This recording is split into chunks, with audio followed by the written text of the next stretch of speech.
ओम नमो भगवते वासुदेवाय। 15वां अध्याय। जय विजय को सनकादि का शाप।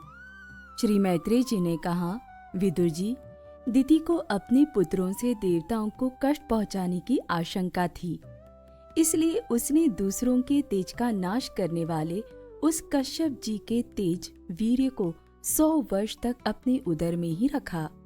उस गर्भस्थ तेज से ही लोकों में सूर्यादि का प्रकाश क्षीण होने लगा तथा इंद्रादि लोकपाल भी तेजोहीन हो गए। तब उन्होंने ब्रह्मा जी के पास जाकर कहा कि सब दिशाओं में अंधकार के कारण बड़ी अव्यवस्था हो रही है।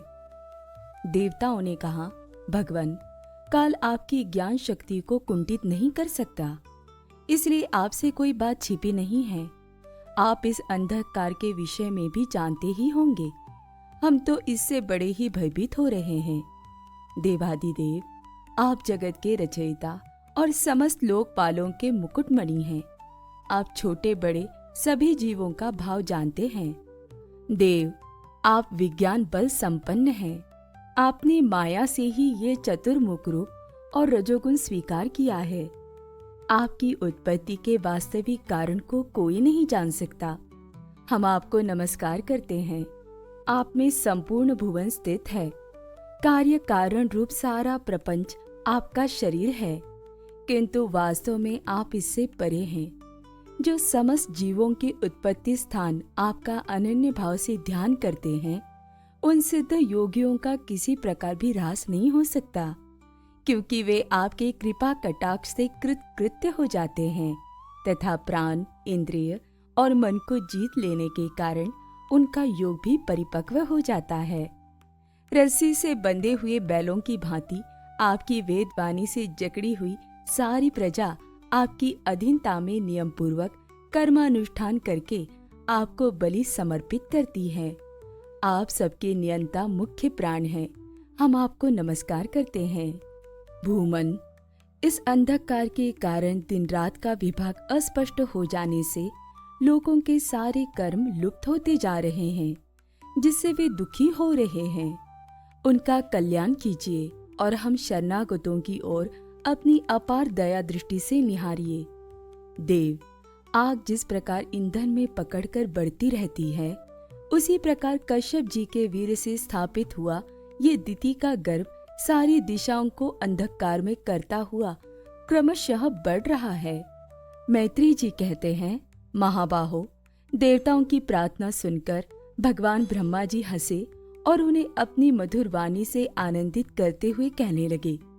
ब्रह्मा जी ने कहा, देवताओं, तुम्हारे पूर्वज मेरे मानस पुत्र सनकादि लोकों की आसक्ति त्याग कर समस्त लोकों में आकाश मार्ग से विचरा करते थे। एक बार वे भगवान विष्णु के शुद्ध सत्वमय सब लोकों के शिरोभाग में स्थित वैकुंठ धाम में जा पहुंचे। वहां सभी लोग विष्णु रूप होकर रहते हैं और वह प्राप्त भी उन्हीं को होता है जो अन्य प्रकार की कामनाएं छोड़कर केवल भगवत चरण शरण की प्राप्ति के लिए ही अपने धर्म द्वारा उनकी आराधना करते हैं। वहां वेदांत प्रतिपाद्य धर्म मूर्ति श्री आदि नारायण हम अपने भक्तों को सुख देने के लिए शुद्ध सत्व में स्वरूप धारण कर हर समय विराजमान रहते हैं। उस लोक में नैश्रेयस नाम का एक वन है जो मूर्तिमान कैवल्य सा ही जान पड़ता है। वह सब प्रकार की कामनाओं को पूर्ण करने वाले वृक्षों से सुशोभित है, जो स्वयं हर समय 6 ऋतुओं की शोभा से संपन्न रहते हैं। वहाँ विमानचारी गंधर्वगण अपनी प्रियाओं के सहित अपने प्रभु की पवित्र लीलाओं का गान करते रहते हैं, जो लोगों की संपूर्ण पाप राशि को भस्म कर देने वाली है। उस समय सरोवरों में खिली हुई मकरंद पूर्ण वासंतिक माधवी लता की सुमधुर गंध उनके चित्त को अपनी ओर खींचना चाहती है, परंतु वे उसकी ओर ध्यान ही नहीं देते, वरन उस गंध को उड़ाकर लाने वाले वायु को ही बुरा भला कहते हैं। जिस समय भ्रमर राज ऊंचे स्वर से गुंजार करते हुए मानो हरि कथा का गान करते हैं, उस समय थोड़ी देर के लिए कबूतर, कोयल, सारस, चकवे, पपीहे, हंस, तोते, तीतर और मोरों का कोलाहल बंद हो जाता है। मानो वे भी उस कीर्तनानंद में बेसुध हो जाते हैं। श्री हरि तुलसी से अपने श्री विग्रह को सजाते हैं और तुलसी की गंध का ही अधिक आदर करते हैं। ये देखकर वहाँ के मंदार, कुंद, कुर्बक, तिलक वृक्ष, उत्पल, रात्रि में खिलने वाले कमल, चंपक, अर्ण, पुन्नाग, नागकेसर, बकुल, मौलसिरी, अम्बुज, दिन में खिलने वाले कमल और पारिजात आदि पुष्प सुगंध युक्त होने पर भी तुलसी का ही तप अधिक मानते हैं। वह लोक वैदुर्य, मरकतमणि, पन्ने और स्वर्ण के विमानों से भरा हुआ है। ये सब किसी कर्मफल से नहीं, बल्कि एकमात्र श्री हरि के पाद्य पद्यों की वंदना करने से ही प्राप्त होते हैं। उन विमानों पर चढ़े हुए कृष्ण प्राण भगवत भक्तों के चित्तों में बड़े बड़े नितंबों वाली सुमुखी सुंदरियां भी अपनी मंद मुस्कान एवं मनोहर हास परिहास से काम विकार नहीं उत्पन्न कर सकती। परम सौंदर्यशालिनी लक्ष्मी जी, जिनकी कृपा प्राप्त करने के लिए देवगण भी यत्नशील रहते हैं, श्री हरि के भवन में चंचलता रूप दोष को त्याग कर रहती है। जिस समय अपनी चरण कमलों की नुपुरों की झनकार करती हुई वे अपना लीला कमल घुमाती है, उस समय उस कनक भवन की स्फटिकमय दीवारों में उनका प्रतिबिंब पड़ने से ऐसा जान पड़ता है मानो वे उन्हें बुहार रही हो।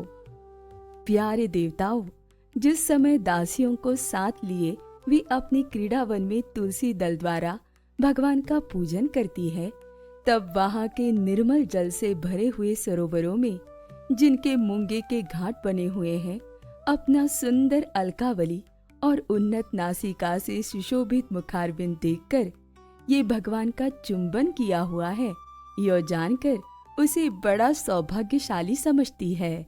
जो लोग भगवान की पापहारिणी लीला कथाओं को छोड़कर बुद्धि को नष्ट करने वाली अर्थ काम संबंधिनी अन्य निंदित कथाएं सुनते हैं, वे उस वैकुंठ लोक में नहीं जा सकते। हाय, जब वे अभागे लोग इन सारहीन बातों को सुनते हैं, तब ये उनके पुण्यों को नष्ट कर उन्हें आश्रयहीन घोर नरकों में डाल देती है। आहा, इस मनुष्य योनि की बड़ी महिमा है। हम देवता लोग भी इसकी चाह करते हैं। इसी में तत्व ज्ञान और धर्म की भी प्राप्ति हो सकती है। इसे पाकर भी जो लोग भगवान की आराधना नहीं करते, वे वास्तव में उनकी सर्वत्र फैली हुई माया से ही मोहित है। देवादि देव श्री हरि का निरंतर चिंतन करते रहने के कारण, जिनसे यमराज दूर रहते हैं, आपस में प्रभु के सुयश की चर्चा चलने पर अनुराग जन्य विह्वलतावश जिनके नेत्रों से अविरल अश्रुधारा बहने लगती है तथा शरीर में रोमांच हो जाता है, और जिनके से शील स्वभाव की हम लोग भी इच्छा करते हैं, वे परम भागवत ही हमारे लोकों से ऊपर उस वैकुंठ धाम में जाते हैं। जिस समय सनकादि मुनि विश्वगुरु श्री हरि के निवास स्थान, संपूर्ण लोकों के वंदनीय और श्रेष्ठ देवताओं के विचित्र विमानों से विभूषित उस परम दिव्य और अद्भुत वैकुंठ धाम में अपने योग बल से पहुँचे, तब उन्हें बड़ा ही आनंद हुआ।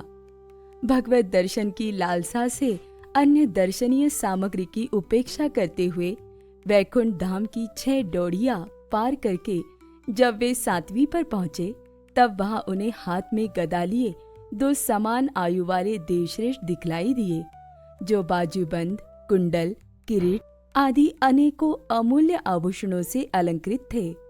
उनकी 4 श्यामल भुजाओं के बीच में मतवाले मधुकरों से गुंजायमान वनमाला सुशोभित थी तथा बाकी बोहे फड़कते हुए नासिका रंध्र और अरुण नयनों के कारण उनके चेहरे पर कुछ शोभ के से चिन्ह दिखाई दे रहे थे। उनके इस प्रकार देखते रहने पर भी वे मुनिगण उनसे बिना कुछ पूछताछ किए जैसे स्वर्ण और वज्रमय किवाड़ों से युक्त पहली 6 डोढ़ी लांग कर आए थे, उसी प्रकार उनके द्वार में भी घुस गए। उनकी दृष्टि तो सर्वत्र समान थी और वे निशंक होकर सर्वत्र बिना किसी रोक टोक के विचरते थे। वे चारों कुमार पूर्ण तत्वज्ञ थे तथा ब्रह्मा की सृष्टि में आयु में सबसे बड़े होने पर भी देखने में 5 वर्ष के बालकों से जान पड़ते थे और दिगंबर वृत्ति से नंग धड़ंग रहते थे। उन्हें इस प्रकार निसंकोच रूप से भीतर जाते देख उन द्वारपालों ने भगवान के शील स्वभाव के विपरीत सनकादि के तेज की हंसी उड़ाते हुए उन्हें बेंत अड़ाकर रोक दिया। यद्यपि वे ऐसे दुर्व्यवहार के योग्य नहीं थे।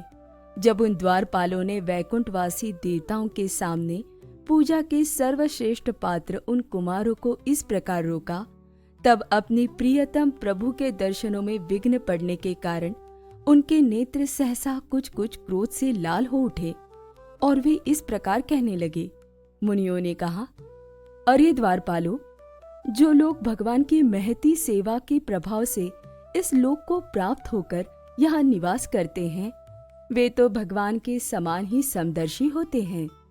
तुम दोनों भी उन्हीं में से हो, किंतु तुम्हारे स्वभाव में ये विषमता क्यों है? भगवान तो परम शांत स्वभाव है, उनका किसी से विरोध भी नहीं है। फिर यहाँ ऐसा कौन है जिस पर शंका की जा सके? तुम स्वयं कपटी हो, इसी से अपने ही समान दूसरों पर शंका करते हो। भगवान के उदर में ये सारा ब्रह्मांड स्थित है, इसलिए यहाँ रहने वाले ज्ञानी जन सर्वात्मा श्री हरि से अपना कोई भेद नहीं देखते, बल्कि महाकाश में घटाकाश की भांति उनमें अपना अंतर्भाव देखते हैं। तुम तो देव रूपधारी हो, फिर भी तुम्हें ऐसा क्या दिखाई देता है जिससे तुमने भगवान के साथ कुछ भेदभाव के कारण होने वाले भय की कल्पना कर ली? तुम हो तो इन भगवान वैकुंठ नाथ के पार्षद, किंतु तुम्हारी बुद्धि बहुत मंद है। अतएव तुम्हारा कल्याण करने के लिए हम तुम्हारे अपराध के योग दंड का विचार करते हैं। तुम अपनी मंद भेद बुद्धि के दोष से इस वैकुंठ लोक से निकलकर उन पापमय योनियों में जाओ, जहाँ काम, क्रोध, लोभ, प्राणियों के ये 3 शत्रु निवास करते हैं। सनकादि के ये कठोर वचन सुनकर और ब्राह्मणों के शाप को किसी भी प्रकार के शस्त्र समूह से निवारण होने योग्य न जानकर श्री हरि के वे दोनों पार्षद अत्यंत दीन भाव से उनके चरण पकड़कर पृथ्वी पर लेट गए। वे जानते थे कि उनके स्वामी श्री हरि भी ब्राह्मणों से बहुत डरते हैं। फिर उन्होंने अत्यंत आतुर होकर कहा, भगवान, हम अवश्य अपराधी है, अतः आपने हमें जो दंड दिया है वह उचित ही है और वह हमें मिलना ही चाहिए। हमने भगवान का अभिप्राय न समझकर उनकी आज्ञा का उल्लंघन किया है। इससे हमें जो पाप लगा है वह आपके दिए हुए दंड से सर्वथा धुल जाएगा। किंतु हमारी इस दुर्दशा का विचार करके यदि करुणावश आपको थोड़ा सा भी अनुपात हो तो ऐसी कृपा कीजिए कि जिससे उन अधमाधम योनियों में जाने पर भी हमें भगवत स्मृति को नष्ट करने वाला मोह न प्राप्त हो। इधर जब साधु जनों के हृदय धन भगवान कमलनाभ को मालूम हुआ कि मेरे द्वारपालों ने सनकादि साधुओं का अनादर किया है, तब वे लक्ष्मी जी के सहित अपने उन्हीं श्री चरणों से चलकर ही वहां पहुँचे, जिन्हें परमहंस मुनिजन भी ढूंढते रहते हैं, सहज में पाते नहीं। सनकादि ने देखा कि उनकी समाधि के विषय श्री वैकुंठनाथ स्वयं उनके नेत्र गोचर होकर पधारे हैं। उनके साथ साथ पार्षदगण छत्र चामरादि लिए चल रहे हैं तथा प्रभु के दोनों ओर राजहंस के पंखों के समान 2 श्वेत चवर डुलाए जा रहे हैं। उनकी शीतल वायु से उनके श्वेत छत्र में लगी हुई मोतियों की झालर हिलती हुई ऐसी शोभा दे रही है मानो चंद्रमा की किरणों से अमृत की बूंदें झर रही हो। प्रभु समस्त सद्गुणों के आश्रय है। उनकी सौम्य मुख मुद्रा को देखकर जान पड़ता था मानो वे सभी पर अनवरत कृपा सुधा की वर्षा कर रहे हैं। अपनी स्नेहमयी चितवन से वे भक्तों का हृदय स्पर्श कर रहे थे तथा उनके सुविशाल श्याम वक्षस्थल पर स्वर्ण रेखा के रूप में जो साक्षात लक्ष्मी विराजमान थी, उनसे मानो वे समस्त दिव्य लोकों में चूड़ामणि वैकुंठ धाम को सुशोभित कर रहे थे। उनके पीतांबर मंडित विशाल नितंबों पर झिलमिलाती हुई करधनी और गले में भ्रमरों से मुखरित वनमाला विराज रही थी तथा वे कलाइयों में सुंदर कंगन पहने अपना एक हाथ गरुड़ जी के कंधे पर रख दूसरे से कमल पुष्प घुमा रहे थे। उनके अमोल कपोल बिजली की प्रभा को भी लजाने वाले मकराकृत कुंडलों की शोभा बढ़ा रहे थे। उभरी हुई सुघड़ नासिका थी, बड़ा ही सुंदर मुख था, सिर पर मणिमय मुकुट विराजमान था तथा चारों भुजाओं में बीच महामूल्य मनोहर हार की और गले में कौस्तुभ मणि की अपूर्व शोभा थी। भगवान का श्री विग्रह बड़ा ही सौंदर्यशाली था। उसे देखकर भक्तों के मन में ऐसा वितर्क होता था कि इसके समान लक्ष्मी जी का सौंदर्याभिमान भी गलित हो गया है। ब्रह्मा जी कहते हैं, देवताओं, इस प्रकार मेरे महादेव जी के और तुम्हारे लिए परम सुंदर विग्रह धारण करने वाले श्री हरि को देखकर सनकादि मुनीश्वरों ने उन्हें सिर झुकाकर प्रणाम किया। उस समय उनकी अद्भुत छवि को निहारते निहारते उनके नेत्र तृप्त नहीं होते थे। सनकादि मुनीश्वर निरंतर ब्रह्मानंद में निमग्न रहा करते थे, किंतु जिस समय भगवान कमल नयन के चरणाविंद मकरंद से मिली हुई तुलसी मंजरी के गंध से सुवासित वायु ने नासिका रंध्रों के द्वारा उनके अंतःकरण में प्रवेश किया, उस समय वे अपने शरीर को संभाल न सके और उस दिव्य गंध ने उनके मन में भी खलबली पैदा कर दी। भगवान का मुख नील कमल के समान था, अति सुंदर अधर, कुंदकली के समान मनोहर हाथ से उनकी शोभा और भी बढ़ गई थी। उसकी झांकी करके वे कृतकृत्य हो गए और फिर पद्म राग के समान लाल लाल नखों से सुशोभित उनके चरण कमल देखकर वे उन्हीं का ध्यान करने लगे। इसके पश्चात वे मुनिगण अन्य साधनों से सिद्ध न होने वाली स्वाभाविक अष्ट सिद्धियों से संपन्न श्री हरि की स्तुति करने लगे, जो योग मार्ग द्वारा मोक्ष पद की खोज करने वाले पुरुषों के लिए उनके ध्यान का विषय अत्यंत आदरणीय और नयनानंद की वृद्धि करने वाला पुरुष रूप प्रकट करते हैं।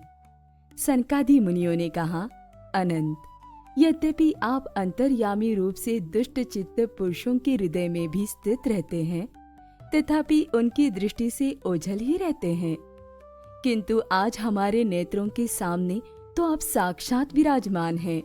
प्रभु, जिस समय आपसे उत्पन्न हुए हमारे पिता ब्रह्मा जी ने आपका रहस्य वर्णन किया था, उसी समय श्रवण रंध्रों के द्वारा हमारी बुद्धि में तो आप आविराजे थे, किंतु प्रत्यक्ष दर्शन का महान सौभाग्य तो हमें आज ही प्राप्त हुआ है। भगवान, हम आपको साक्षात परमात्मा तत्व ही जानते हैं। इस समय आप अपने विशुद्ध सत्वमय विग्रह से अपने इन भक्तों को आनंदित कर रहे हैं। आपकी इस सगुण साकार मूर्ति को राग और अहंकार से मुक्त मुनिजन आपकी कृपा दृष्टि से प्राप्त हुए सुदृढ़ भक्ति योग के द्वारा अपने हृदय में उपलब्ध करते हैं। प्रभु, आपका सुयश अत्यंत कीर्तनीय और सांसारिक दुखों की निवृत्ति करने वाला है। आपके चरणों की शरण में रहने वाले जो महाभाग आपकी कथाओं के रसिक है, वे आपके आत्यंतिक प्रसाद मोक्ष पद को भी कुछ अधिक नहीं गिनते। फिर जिन्हें आपकी जरा सी टेढ़ी बोही भयभीत कर देती है, उन इंद्र पद आदि अन्य भोगों के विषय में तो कहना ही क्या है। भगवान, यदि हमारा चित्त भौरे की तरह आपके चरण कमलों में ही रमन करता रहे, हमारी वाणी तुलसी के समान आपके चरण संबंध से ही सुशोभित हो और हमारे कान आपकी सुयश सुधा से परिपूर्ण रहे, तो अपने पापों के कारण भले ही हमारा जन्म नरकादि योनियों में हो जाए, इसकी हमें कोई चिंता नहीं है। विपुल कीर्ति प्रभु, आपने हमारे सामने जो ये मनोहर रूप प्रकट किया है, उससे हमारे नेत्रों को बड़ा ही सुख मिला है। विषयासक्त अजितेंद्रिय पुरुषों के लिए इसका दृष्टिगोचर होना अत्यंत कठिन है। आप साक्षात भगवान हैं और इस प्रकार स्पष्टतया हमारे नेत्रों के सामने प्रकट हुए हैं। हम आपको प्रणाम करते हैं। ओम नमो भगवते वासुदेवाय।